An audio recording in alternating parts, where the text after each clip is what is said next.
हरे कृष्णा।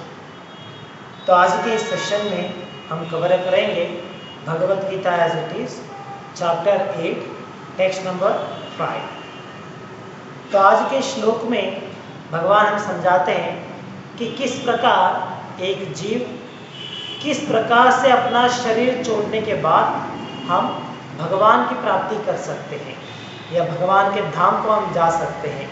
तो ये विचार आज के श्लोक में भगवान हमें समझाते हैं। तो जैसे हमने देखा है पिछले श्लोकों में भगवान कृष्ण ने अर्जुन के प्रश्नों के लिए उत्तर देते हुए भगवान ने पिछले श्लोक में कहा था किस प्रकार भगवान जो नए भक्त होते हैं, जो नियोफाइट्स होते हैं, उनके लिए अपने विराट रूप का दर्शन देते हैं या विराट रूप उनके लिए आकर्षित होता है। तो वो विराट रूप भी भगवान का ही एक रूप है और साथ ही साथ हम सभी जीवियों के हृदय में रहने वाले परमात्मा वो भी भगवान का ही रूप है। तो ये विचार भगवान ने पिछले श्लोक में कहा था। तो आज के श्लोक में भगवान कहते हैं कि एक व्यक्ति अपने अंतिम समय में, अपने मरण के समय में अगर वो मेरी स्मरण करेंगे तो वो मेरी धाम को आ सकते हैं। जैसे आज के श्लोक में भगवान कहते हैं अंतकाले च माम एव। अंतकाला, अंतकाला मतलब मरण का समय।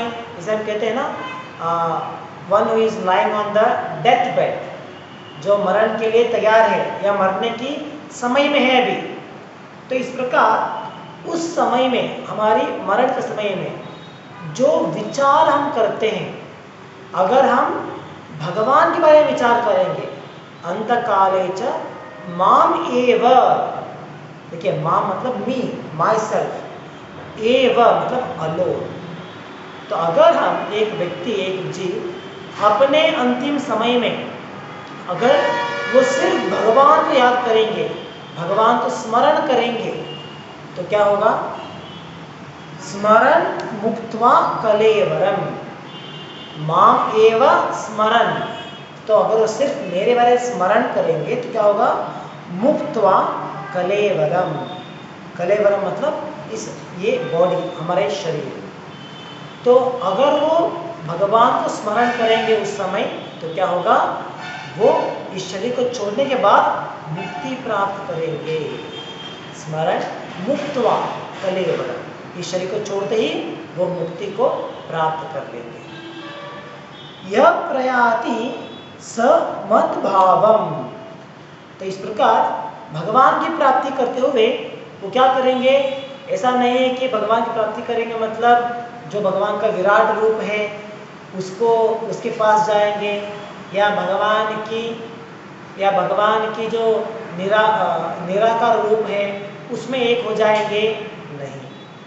भगवान कहते हैं he comes to my nature मत भाव, मतलब हम भगवान के धाम को जा सकते हैं, जो आध्यात्मिक जगत है वहां पे हम जा सकते हैं।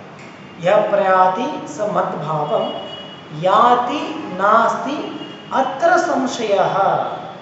तो इस विचार के लिए, जो विचार यहाँ पे भगवान कह रहे हैं, तो भगवान अंतिम में कहते हैं याति नास्ति अत्र संशयः। इस विचार को लेके हमारे मन में कोई भी संशय नहीं होना चाहिए। क्या संशय नहीं होना चाहिए? कि अगर हम भगवान के स्मरण करते हुए शरीर को छोड़ेंगे तो भगवान के धाम को जाएंगे या नहीं? शायद जा सकते हैं या हो सकता है कि यहीं पर रह सकते हैं। तो ये संशय हमें नहीं होना चाहिए। तो भगवान ये एश्योरेंस हमें दे रहे हैं, भगवान हमें गारंटी दे रहे हैं कि अगर हम इस प्रकार से हमारे शरीर को त्याग करेंगे तो भगवान के धाम को हम डेफिनेटली जाएंगे। तो ये विचार आज के श्लोक को भगवान समझाते हैं। आगे आने वाले श्लोक में, अगले श्लोक में भगवान इसके पीछे रहने वाला जो सिस्टम है, इसके पीछे रहने वाला जो सिस्टम है या उसका जो प्रोसीजर है उसके बारे में भगवान समझाएंगे। ये कैसे पॉसिबल होगा, कि क्या कारण है कि भगवान को स्मरण करते हुए अगर हम शरीर छोड़ेंगे तो भगवान के धाम को जाएंगे। तो ये सिस्टम कैसे चलता है बैकग्राउंड में, तो इसके बारे में भगवान अगले श्लोक में हमें समझाते हैं और वहाँ पे हम इसके बारे में डिटेल समझ सकते हैं कि क्या सिस्टम है। ये कैसे कनेक्ट हो सकता है कि हमारा अंतिम समय में हम क्या सोचेंगे, उसके आधार के ऊपर हमारा अगला जन्म निर्धारित होगा। ये सभी विचार आगे आने वाले श्लोक में हम देख सकते हैं। तो आज के श्लोक के भावार्थ में प्रभुपाद इस विषय को विस्तार करते हुए यहाँ पे प्रारंभ में कहते हैं कि कृष्ण भावनामृत हमारे लिए कितना महत्व है, इस विचार को आज के श्लोक के द्वारा हम समझ सकते हैं। कृष्ण भावनामृत मतलब क्या है? जैसे हमने गीता के भावार्थ में बहुत बार प्रभुपाद के इस उल्लेख को हमने देखा है, कृष्णा कॉन्शियसनेस या कृष्ण भावनामृत। तो कृष्ण भावनामृत मतलब क्या है? एक सेंटेंस में अगर हम कहेंगे तो जैसे रूप गोस्वामी कहते हैं, always remember Krishna and never forget Krishna. तो ये रूप गोस्वामी का दिया गया एक स्टेटमेंट है जिसका अनुवाद इस प्रकार से आता है। तो प्रभुपाद कहते हैं एक सेंटेंस में अगर हम कृष्ण भावनामृत को समझेंगे, कृष्ण कॉन्शियस को समझेंगे, तो वो ये always remember Krishna and never forget Krishna. एक क्षण के लिए भी हमें भगवान की स्मरण को भूलना नहीं चाहिए, भगवान को नहीं भूलना चाहिए, और सदैव भगवान को स्मरण करते हुए सभी कार्य करना है। तो ये कृष्ण भावनामृत कहा जाता है। एक व्यक्ति अगर वो 24 आवर्स इसी भावना में, इसी माइंडसेट में वो अगर रहेगा, तो हम उसे कह सकते हैं कि वो 24 आवर्स कृष्ण कॉन्शियस पर्सन है। वो पूरी तरीके से 100% कृष्ण भावनामृत व्यक्ति है, हम ये कह सकते हैं। तो इसीलिए प्रभुपाद कहते हैं कि कृष्ण भावनामृत बनना कितना इम्पोर्टेंट है, ये इस श्लोक के द्वारा हम समझ सकते हैं। क्योंकि जब हम हमेशा भगवान को स्मरण कर सकते हैं, कभी भी भगवान को भूल नहीं सकते हैं, ये परिस्थिति या ये मेंटल स्टेज अगर हम पहुंच जाते हैं, तो क्या होगा, हमारे अंतिम समय में भी, हमारे आखिर के समय में भी हम भगवान को स्मरण कर सकते हैं, वो पॉसिबल होगा। तो अगर भगवान को स्मरण करेंगे अंतिम समय में, तो उसका परिणाम क्या होगा, ये तो आज के श्लोक में भगवान हमें समझा रहे हैं। तो इसीलिए हमें भगवान की स्मरण करना या कृष्ण भावनामृत बनना, कृष्ण कॉन्शियस बनना बहुत ही महत्वपूर्ण है। तो यहाँ पर प्रभुपाद कहते हैं, anyone who quits his body in Krishna consciousness is at once transformed to the transcendental abode of the supreme Lord। तो जो भी व्यक्ति भगवान की स्मरण करते हुए कृष्ण भावनामृत में अपना शरीर त्याग करेगा, तो वो सीधा भगवान के धाम को जाके पहुंचेगा। तो भगवान के धाम की प्राप्ति करना इतना आसान विषय नहीं है, एक्चुअली इतना कॉमन चीज नहीं है। जनरली हम देखते हैं कोई भी व्यक्ति गुजर जाते हैं, उनका डेथ होता है, तो पेपर में उनका न्यूज़ आता है, वैकुंठ समाराधने, जैसे वो वैकुंठ प्राप्ति कर लिया है, इस प्रकार से। जैसे लेकिन हमें समझना है कि हर एक व्यक्ति मरने के बाद वैकुंठ को प्राप्त नहीं कर सकते। वैकुंठ इतना चीप नहीं है, जो भी व्यक्ति मरेगा वो डायरेक्ट वैकुंठ को जाएगा, नहीं, इतना आसान नहीं है वैकुंठ को जाना। अगर हमें मरण के बाद भगवान के धाम को जाना है, चाहे वो वैकुंठ हो सकता है या गोलोक वृंदावन हो सकता है, अगर हमें वहाँ जाना चाहते हैं तो उसके लिए हमें हमारा पूरा जीवन उसके अनुसार हमें कार्य करना होगा, तभी जाके मरण के बाद में हम भगवान के धाम को जा सकते हैं। कुछ लोग सोचते हैं कि मनुष्य जीवन जो है ये इन सभी योनियों में आखिरी स्टेज में आता है। जैसे शास्त्रों में कहते हैं 84 लाख योनियां हैं, तो 84 लाख योनियों में आखिरी स्टेज है मनुष्य का शरीर। तो कुछ लोग सोचते हैं कि जो व्यक्ति इन 84 लाख योनियों को क्रॉस करते हुए आखिर में मनुष्य के शरीर को प्राप्त करते हैं, तो ये उनका आखिरी स्टेज होता है। अगर वो इस मनुष्य शरीर को त्याग करेंगे, जब वो उनका मरण होगा, तो ऑटोमेटिकली वो मुक्ति पा लेंगे। तो इसके लिए वो अपना जीवन में क्या करेंगे, क्या नियम पालन करेंगे, कितना परिश्रम करेंगे, ये कुछ मतलब नहीं आएगा उनके लिए। उनका विचार इतना ही है कि 84 लाख स्पीशीज जो है ये सब कुछ जैसे कि मान लीजिए कंप्यूटराइज्ड मशीन है, एक के बाद एक शरीर में मिल रहा है और आखिर में मनुष्य शरीर मिलेगा और इसके बाद में डायरेक्टली मुक्ति मिल जाएगा। हम मनुष्य शरीर को प्राप्त करने के बाद किस प्रकार से जीवन जीते हैं, क्या करते हैं, और कुछ भी संबंध नहीं है उनके लिए, नथिंग बॉदर्स देम। लेकिन ये विचार सही नहीं। ऐसा नहीं है कि हमें मनुष्य शरीर प्राप्त हो गया है तो हमारी मुक्ति भी कंफर्म्ड है, चाहे हम कितना भी बड़े पापी क्यों ना हो फिर भी हमें मुक्ति मिल जाएगा। ये गलत है। जो भी हम कार्य इस जीवन में रहते हुए करते हैं वो कार्य हमारे मुक्ति में काम आएगा। अगर हमें मुक्ति पाना है तो उसके लिए हमें शास्त्रों में दिए गए अनुसार कार्य करना होगा, तभी जाके भगवान के धाम की प्राप्ति हम कर सकते हैं, नहीं तो ये पॉसिबल नहीं। तो इसीलिए आखिर के समय में अगर भगवान को स्मरण करना है तो उसके लिए हमें पूरा जीवन भगवान के स्मरण में बिताना होगा, कृष्ण भावनामृत में बिताना होगा, तभी ये पॉसिबल होता है कि हम आखिर समय में भगवान को स्मरण कर सकते हैं। आगे प्रभुपाद कहते हैं, द वर्ड स्मरण, remembering is important. Remembrance of Krishna is not possible for the impure soul who has not practiced Krishna consciousness in devotional service.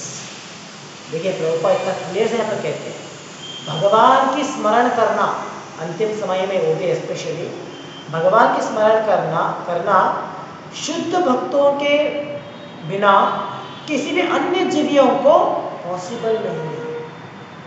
अगर हमने भक्तियों का पालन नहीं किया है, कृष्ण भावनामृत का पालन नहीं किया है पूरा जीवन में, तो आखिर के समय में भगवान को स्मरण करना पॉसिबल नहीं होता, बहुत ही कठिन है। अगर आखिर के समय में भगवान को याद करना है तो उसके लिए हमें पूरा जीवन भगवान के स्मरण में बिताना होगा। हरे कृष्ण नाम का जप करते हुए कृष्ण भावनामृत में भक्तियों का पालन करना होगा, तभी ये पॉसिबल होता है कि आखिर के समय में हम भगवान को स्मरण करें, नहीं तो ये पॉसिबल नहीं है। कोई सोच सकता है इधर, ये तो बहुत सिंपल सा लगता है ना, जैसे मान लीजिए अगर सिर्फ हमें क्या कहना है, जैसे मरण आने वाला है तो हमें कहना है हरे कृष्णा, हो गया। अगर हम उस समय हरे कृष्णा एक बार कह देंगे तो डायरेक्टली भगवान के धाम को जाएंगे। तो उसके लिए इतना पूरा जीवन भक्ति करो, चांटिंग करो, इतना कष्ट क्यों लेना है? आखिर के समय में एक बार हरे कृष्णा बोल देंगे तो हम लोग भगवान के धाम को जा सकते हैं, लेकिन ये इतना आसान नहीं। आखिर के समय में हम क्या कह सकते हैं, क्या जप कर सकते हैं, वो हमारे कंट्रोल में भी नहीं होता है उस समय में। इसे पिछले एक श्लोक में हमने कुलशेखर जी जो हमारे संप्रदाय में आने वाले आचार्य थे, तो उनके प्रार्थना में हमने देखा है, दादा महाराज कुलशेखर अपनी प्रार्थना में कहते हैं कि आखिरी के समय में जब मेरा अंतिम समय आएगा तो उस समय हो सकता है मेरा आवाज़ नहीं रहेगा, मेरा आवाज़ निकल गया रहेगा, मेरे शरीर में चेतना शक्ति नहीं होगा, एनर्जी नहीं होगा, और साथ ही उस समय मेरी मति भी मेरे नियंत्रण में नहीं हो सकता है। तो इसीलिए अपने अंतिम समय में क्या जप करूँगा, क्या बात करूँगा, क्या विचार करूँगा, मेरे हाथ में नहीं होगा। इसीलिए महाराज कुलशेखर ये प्रार्थना करते भगवान से कि ओ भगवान, जब मैं तंदुरुस्त हूँ, यौवन में हूँ, जब मैं अपना पूरा दिमाग अपने नियंत्रण में कर सकता हूँ, तो यही सही समय है मेरे लिए ये शरीर छोड़ देने के लिए। तो कृपा करके आप अभी इसी समय, जब मैं यौवन में हूँ, तो इसी समय मुझे मृत्यु प्रदान कर दीजिए, ताकि मैं आपके बारे में स्मरण करते हुए ये शरीर को छोड़ सकता हूँ और आपके धाम को मैं जा सकता हूँ। तो ये महाराज कुलशेखर भगवान से प्रार्थना करते हैं। तो इसका मतलब ये नहीं है कि हमें एंग रहने के टाइम में सुसाइड कर लेना है, तो वो शास्त्रों के खिलाफ है, वो हमें समझना है। तो कमिटिंग सुसाइड और giving up body on our own is not recommended, it is a criminal offence. लेकिन इसका मतलब क्या है वो हमें समझना है। यहाँ पे जो मतलब वो बता रहे हैं कि भगवान के स्मरण करना अंतिम समय में कितना इम्पोर्टेंट है, ये हमें वो समझा रहे हैं। तो इसीलिए अंतिम समय में भगवान के स्मरण करना है तो उसके लिए हमें पूरा जीवन प्रयास करना होता है। प्रयास करने के बाद वो पॉसिबल हो सकता है कि हम अंतिम समय में भगवान के नाम को जा सकते हैं, भगवान को स्मरण कर सकते हैं। और भगवान के स्मरण करना मतलब कैसे है? तो कलयुग में स्पेशली भगवान के स्मरण करने के लिए एक सरल मार्ग दिया गया है और वो है हरे कृष्ण महामंत्र। तो इस हरे कृष्ण महामंत्र का जप करते हुए बहुत ही आसानी से हम हमेशा भगवान को स्मरण कर सकते हैं, भगवान को याद कर सकते हैं। तो ये हमें रेगुलरली फॉलो करना है हमारे जीवन में। तो जब हम रेगुलरली हमारे जीवन में इसका पालन करेंगे तो उस समय हमारे आगे के समय में हो सकता है कि हम हरे कृष्ण मंत्र का जप कर सकते हैं अपने आगे के समय में, तो वो पॉसिबल है। नहीं तो अपने अंतिम समय में भगवान को स्मरण करना इतना आसान नहीं है। मैं इसके लिए आपको एक सच्ची घटना आपको मैं बताऊंगा। जैसे एक स्टूडेंट थे जिन्होंने अपनी पर्सनल एक्सपीरियंस हमसे उन्होंने एक बार शेयर किया था। जैसे वो स्टूडेंट जो बहुत सालों से कृष्ण भावनामृत में है, बहुत सालों से वो 16 माला जप करते हैं और बहुत सीरियसली सर्विस वगैरह करते हैं मंदिर में, तो एक अच्छे खासे डिवोटी है। लेकिन उनका एक लाइफ में इंसिडेंट हुआ था। तो जो कहते हैं एक बार वो तो प्रोफेशनली इलेक्ट्रिकल इंजीनियर है प्रोफेशनली, तो एक बार वो अपने काम में लगे हुए थे, किसी वर्कशॉप में उनका काम चल रहा था, तो कुछ इलेक्ट्रिकल वायरिंग करने का था। तो वहाँ पे वो अपने काम में लगे थे। तो उनके साथ उनका एक साथी था जो मोहम्मडन था बाय रिलीजन, तो उसका नाम अब्दुल था। तो वो जो डिवोटी है उनके साथ में वो एक लड़का जो उनका हेल्पर है, तो ये दोनों वहाँ पे काम कर रहे हैं। तो उस काम करते हुए जो वायर डाल रहे थे, कनेक्शन दे रहे थे, वो काम चल रहा था। इन दोनों के बिना वहाँ पे और कोई नहीं था। ये अभी तो वहाँ पे वो वर्किंग स्टेशन है, नया बिल्डिंग था, तो इसी से यही दो लोग थे जो वहाँ पे काम कर रहे थे। तो उन्होंने कहा था कि काम करते समय वहाँ पे तो बिजली का कनेक्शन नहीं था अभी उस घर के लिए, तभी वो लाइन डाल रहे थे। तो जो भी उनके लिए जैसे कुछ वो वहाँ पे ड्रिलिंग मशीन यूज़ करना होता है, कुछ एक नीडल डालना होता है, तो उसके लिए उन्हें ड्रिल करना पड़ता है, तो उसके लिए उन्हें करंट चाहिए होता है। तो इसीलिए वो अपने उस मकान से नीचे स्तर पे, जैसे फर्स्ट फ्लोर में वहाँ पे एक घर दुकान था, वहाँ पे उन्होंने प्लग किया था अपने वायर को, वहाँ पे प्लग करके सेकेंड फ्लोर में लोग काम कर रहे थे। तो वहाँ से उन्होंने करंट लिया था, उसके सहायता से जो भी ड्रिलिंग करना है वो सब कुछ वो लोग कर रहे थे। तो जब काम चल रहा था तो जो उनके साथ साथ था अब्दुल, वो ऊपर स्टैंड के ऊपर खड़ा होके काम कर रहा है और ये व्यक्ति जो डिवोटी है वो नीचे आके गाइड कर रहे थे कैसे काम कराने के लिए। तो बीच में कुछ ऐसा होता है कि जो वहाँ पे वो खड़ा है अब्दुल, उससे वो ड्रिल हो नहीं पा रहा था, कुछ तो मुश्किल हो रहा था। तो इसीलिए वो नीचे उतर के आता है और ये डिवोटी वापस ऊपर चढ़ते हैं, तो हाथ में ड्रिलिंग मशीन लेते हैं और वहाँ पे ड्रिल करने का प्रयास करते हैं। तो समय होने के बाद वो ड्रिलिंग मशीन स्टॉप हो जाता है, काम नहीं करता। तो इसीलिए जब वो अब्दुल उनका जो साथी था वो नीचे जाता है फर्स्ट फ्लोर में, वो चेक करने के लिए प्लग कुछ हुआ रहेगा, शायद वायर लूज कनेक्शन हुआ रहेगा, जो भी है। तो वहाँ पे वो गया था, वहाँ पे जाके उसने कुछ कनेक्ट किया है, कनेक्ट करके वापस आ रहा है ऊपर, और वो कनेक्ट करने के टाइम में कुछ गलत हुआ है वहाँ। तो जैसे ही ऊपर आता है फर्स्ट फ्लोर सेकेंड फ्लोर को, तो ये जो डिवोटी स्टूडेंट जो वहाँ पे ड्रिलिंग करने के लिए खड़ा हुआ था, उसने पूछा है कि आपने कनेक्ट कर दिया? हाँ, करंट हो गया है। तो करंट होने के बाद ये पकड़ के उसे ड्रिल करने ले जाते हैं, और उस समय उनका हाथ जो वायर था वो थोड़ा सा एक ओपन हो गया था बीच में कहीं पट के, और जैसे उन्होंने उस हाथ को हमें पकड़ा है तो इमीडिएटली करंट पकड़ लिया। तो ये गॉट है इलेक्ट्रिकल शॉक। तो कभी कभी क्या होता है इलेक्ट्रिकल शॉक में, अगर झटका धीरे से है तो आप सिर्फ झटका लगता है और आप उससे दूर हो जाते हो, लेकिन अगर थोड़ा पावरफुल है तो क्या होता है, आप उससे दूर नहीं हो सकते, आप इलेक्ट्रिसिटी जो है आपको पकड़ लेता है पूरी तरीके से। तो बदकिस्मती से जो उन्होंने पकड़ा था वो हाई वोल्टेज था, तो इसीलिए उन्होंने उससे हाथ छोड़ना पॉसिबल नहीं हुआ। जैसे उन्होंने पकड़ा उस वायर को तो करंट लग गया, ऑलरेडी करंट मार रहा है, तो it takes few seconds for him. वो उन्हें क्या कर रहे हैं मालूम नहीं पड़ रहा है, जितना प्रयास कर रहे हैं वो हाथ नहीं निकल रहा वहाँ से, और पूरा बॉडी इलेक्ट्रीफाइड हो गया, इलेक्ट्रिकल शॉक मिल गया। और उनका जो साथी था वो वहाँ पे खड़ा हुआ है, लेकिन वो उन्हें नहीं देख रहा है, भाई वो तो वहाँ पे कुछ मोबाइल में देखते हुए कुछ अपना काम कर रहा है। तो ये जो डिवोटी कुछ सेकेंड से उन्होंने, वो कहते हैं कि अब लगभग 30 सेकेंड्स वो उसी हालत में थे, झटका लग रहा है, पूरा बॉडी शेक हो रहा है, और पूरा बॉडी शेक होते हुए ही was unable to pronounce anything, वो कुछ भी नहीं कर पा रहे, ऊपर खड़े हैं, हिल नहीं पा रहे हैं, कुछ बात नहीं कर पा रहे, और उनके हाथ में जो मशीन है और जो वायर है जो उन्हें इलेक्ट्रीफाइड कर रहा है उसे वो छोड़ भी नहीं पा रहे। सच हेल्पलेस कंडीशन है।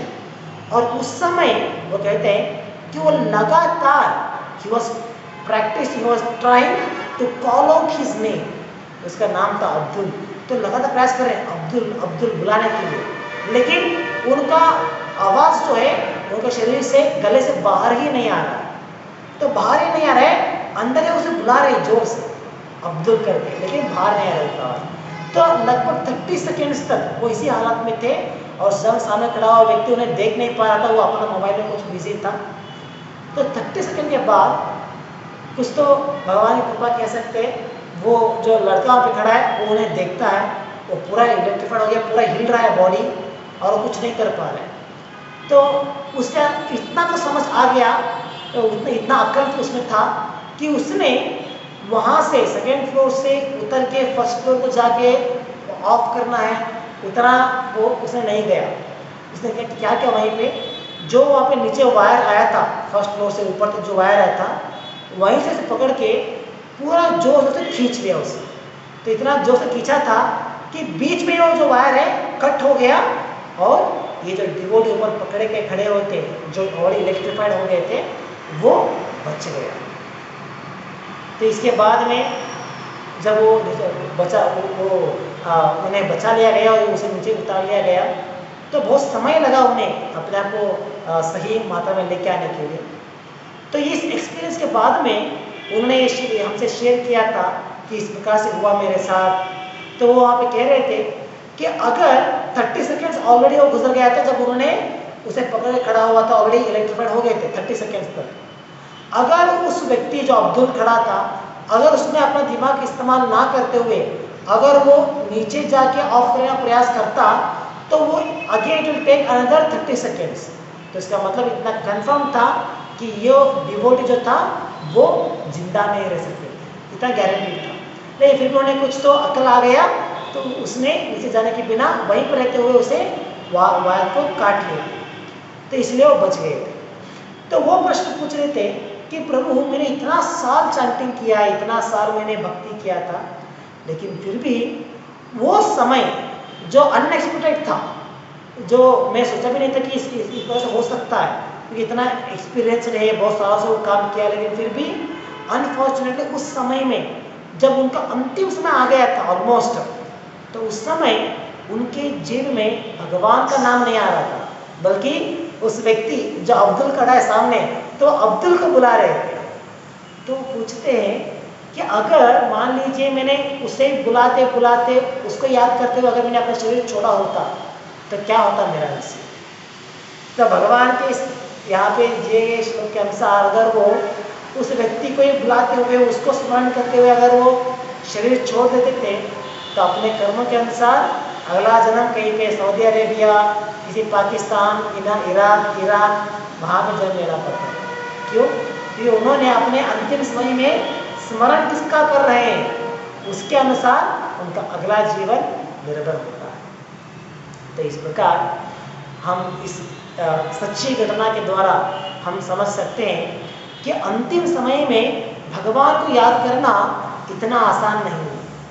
जैसे प्रारंभ में हमने कहा, कुछ लोग सोच सकते हैं कि अरे अंतिम समय में हरे कृष्णा उतना ही कहना है ना, तो चलो इसके लिए क्यों पूरा जीवन इतना प्रयास करना है, जैसे मेरा अंतिम समय आ जाएगा मैं हरे कृष्णा एक बार कह दूंगा और भगवान के धाम पर जाऊंगा। तो ये इतना आसान नहीं है। फर्स्ट ऑफ ऑल हमें समझना है कि अंतिम समय जो है वो कभी भी आ सकता है। ऐसा नहीं है कि वो आपको पहले एडवांस नोटिस दे के आएगा। It is all of a sudden हो सकता है। जैसे अभी हम लोग क्लास दे रहे हैं, क्लास दे देते हुए ही ऊपर से छत गिर सकता है।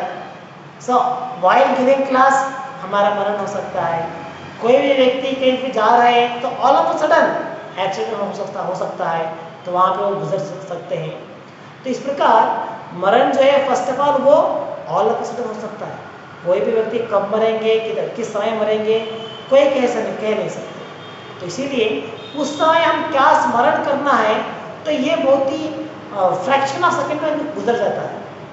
तो इसीलिए उस समय हम अपना बुद्धि का इस्तेमाल करते हुए, हाँ अभी मैं मरने वाला हूँ, मुझे ये बात कहना है, अभी मुझे इनका स्मरण करना है, तो इतना बुद्धि नहीं हो सकता उस समय में। तो it was a complete panic stage होता है, एक पूरा घबराहट का परिस्थिति होता है। तो उस समय कुछ भी डिसीजन ले पाना इतना आसान नहीं है। तो इसीलिए अगर अंतिम समय में भगवान को स्मरण करना है तो उसके लिए हमें भक्ति योग का पालन करते हुए यहाँ पे दिए गए मार्ग का अनुसरण करना होगा।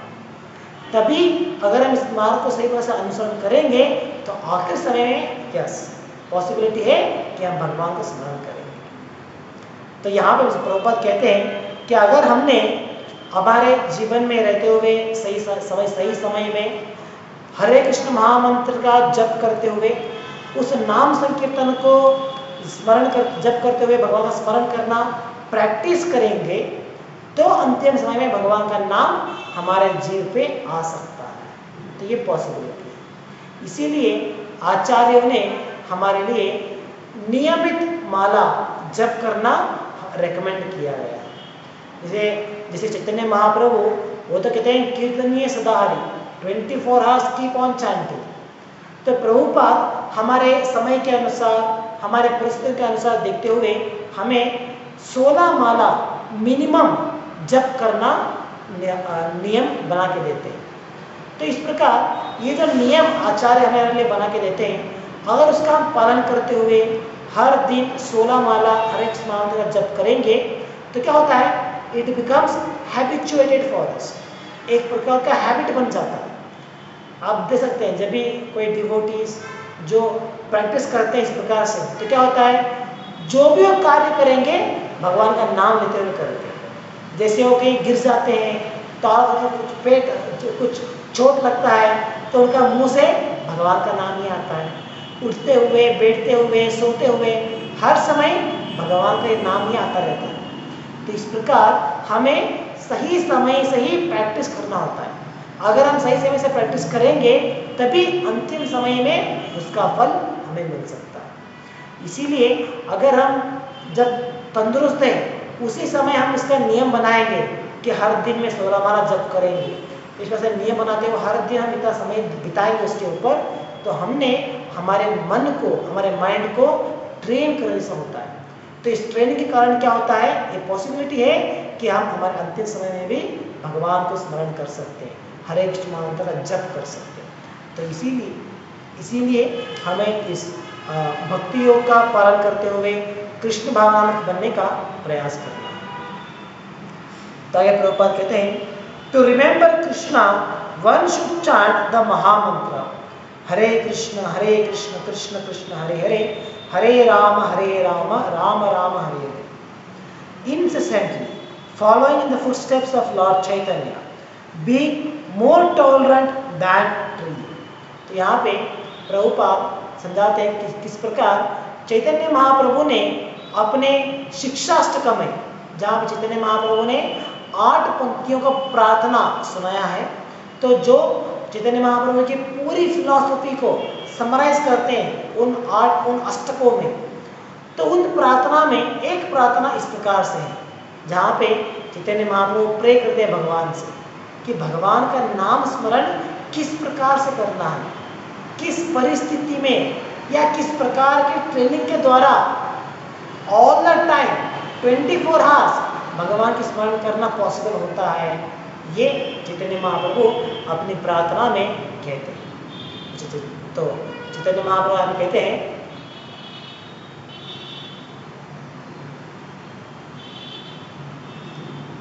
yes, being more tolerant than the tree, humbler than the grass।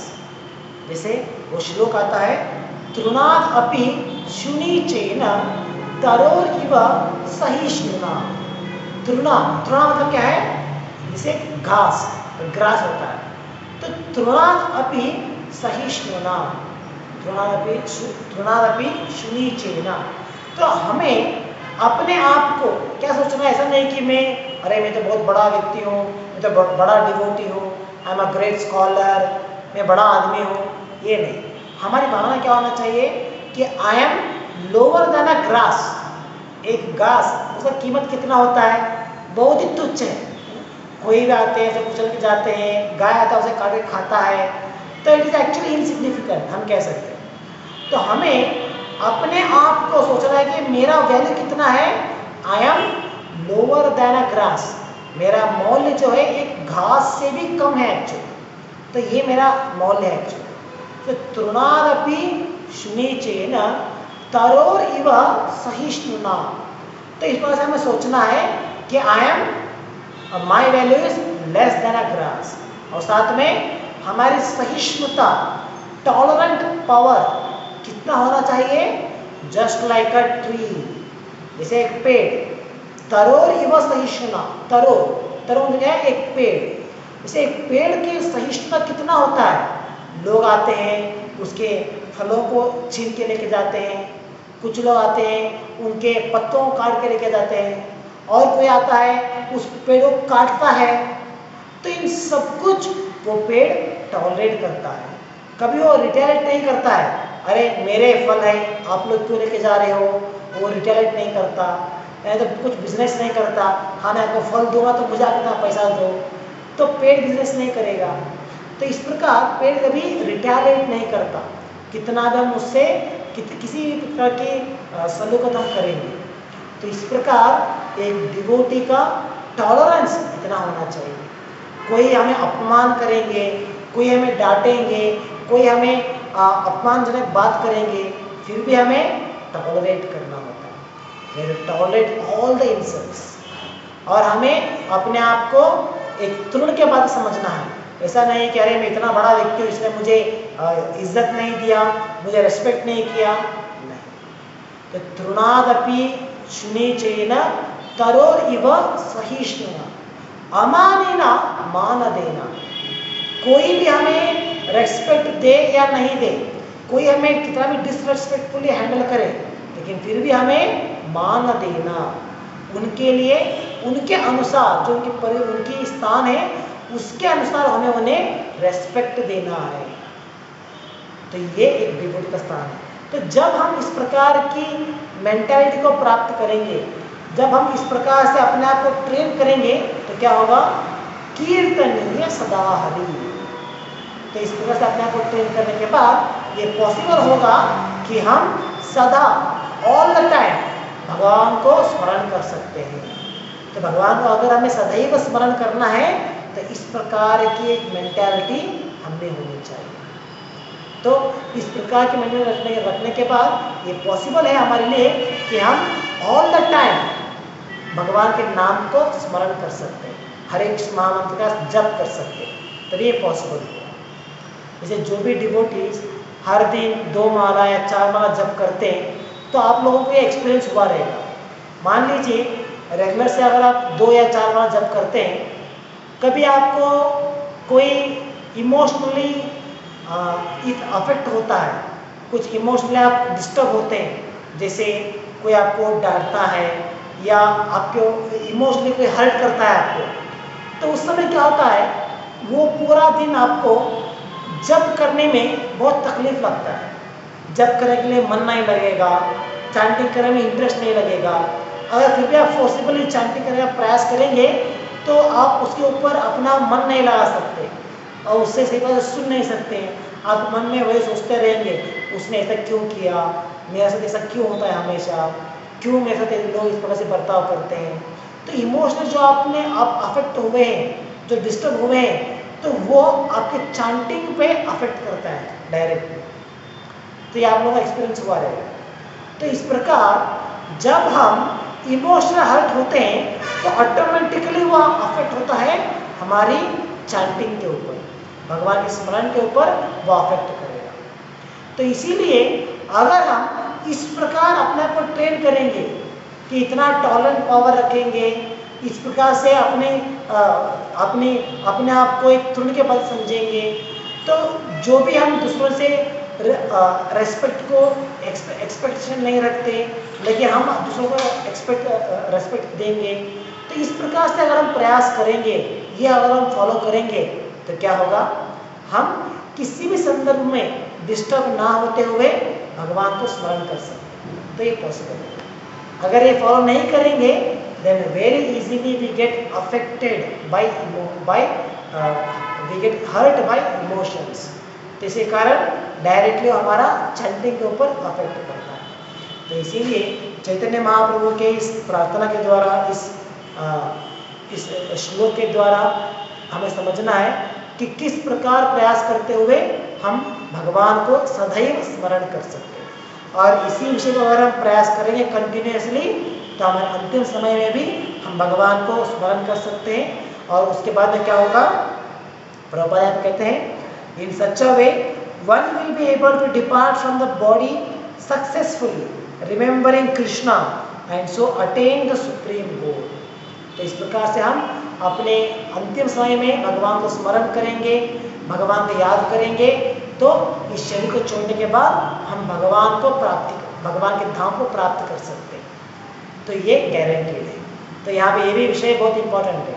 भगवान कहते हैं there is no doubt about it, असंशयः। हमें इसके बारे में दूसरा विचार करने का डाउट नहीं चाहिए यहाँ पे। ऐसा नहीं है कि क्या ये सही है या गलत है, क्या ये जो भगवान ने यहाँ पे दिया है, क्या ये हमारे लिए अफेक्ट होगा या नहीं होगा। तो there is no doubt about it. भगवान स्वयं यहाँ पे अपना जिम्मेदारी ले रहे हैं, भगवान अपना अश्योरेंस दे रहे हैं। तो हमें भगवान के ऊपर भरोसा करना चाहिए। भगवान के ऊपर अगर हम भरोसा नहीं करेंगे, तो अन्य किसी के ऊपर भी भरोसा करके क्या फायदा है। तो इसीलिए भगवान के वक्त के ऊपर स्मरण, हमें भरोसा करते हुए भगवान से यहाँ पे मार्ग दिखाते हैं, उसका पालन करना, प्रयास करना चाहिए, तभी हम भगवान के धाम को प्राप्त कर सकते हैं। तो ये विचार आज के श्लोक से और भावार्थ से हम समझ सकते हैं। और अगले श्लोक में भगवान इसके पीछे आने वाला जो सिस्टम है, जो इसका जो बेसिक अंडरस्टैंडिंग है, उसके बारे में भगवान अगले श्लोक में हमें समझाते हैं। तो यहाँ पर समाप्त करेंगे आज के लिए। ग्रंथराज श्रीमद् भगवद गीता की जय। जगत गुरु श्री प्रभुपाद की जय। हरे कृष्ण।